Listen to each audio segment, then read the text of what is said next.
Grubby little dudes wriggle their way through a dank tunnel. A trainee wizard bonks a goblin with a broken staff. The demon lord ponders their ominous orb. There you go. That's Dungeon Crawl Classics.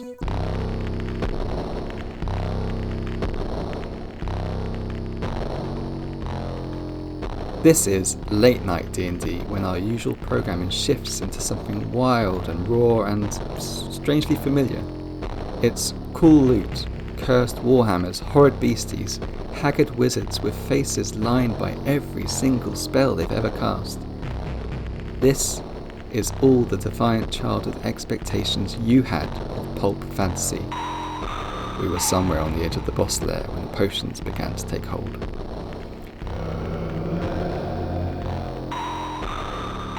DCC takes a Sharpie to the 20-sided tradition of old-school role-playing games. Our heroes are not heroes. They're losers whose best choice in life is dungeon.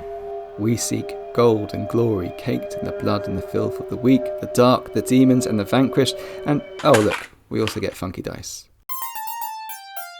There's one rule in this mighty tome that perfectly encapsulates what this game is. The funnel. Each player generates between 2 and 4 level 0 characters with completely random ability scores, occupation, luck and equipment. During the first game, it is expected that each player will lose some or most of their characters. You see, when mere peasants and yeomen explore deadly dungeons, a high mortality rate is a matter of course. By the end of the first game, the players will be left with a motley crew of survivors. This group of heroic adventurers is our first level party. Balance. Who cares about balance? This is late night D&D.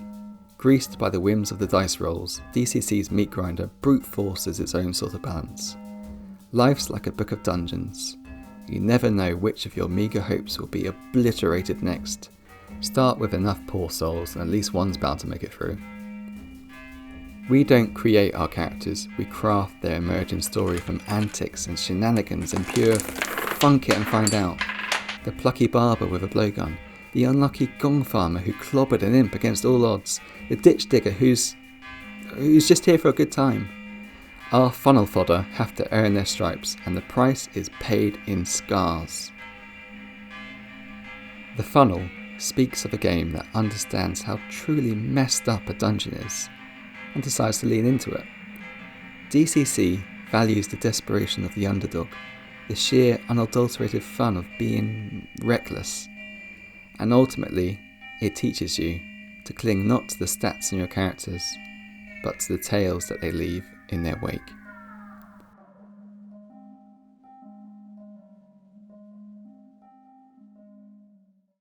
Right, I've got to be quick. I pulled a lever and now the walls are closing in.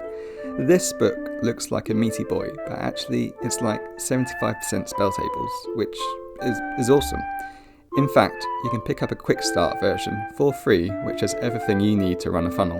Goodman Games has published a bunch of standalone modules for you to try, like the fan favourite, Sailors on the Starless Sea. That's a good one. Or, if you're feeling a bit spicy, you can give my own funnel a go. It's called The Baron Sport, and it's a real simple, pulpy, gratuitous prison break. What's great about it is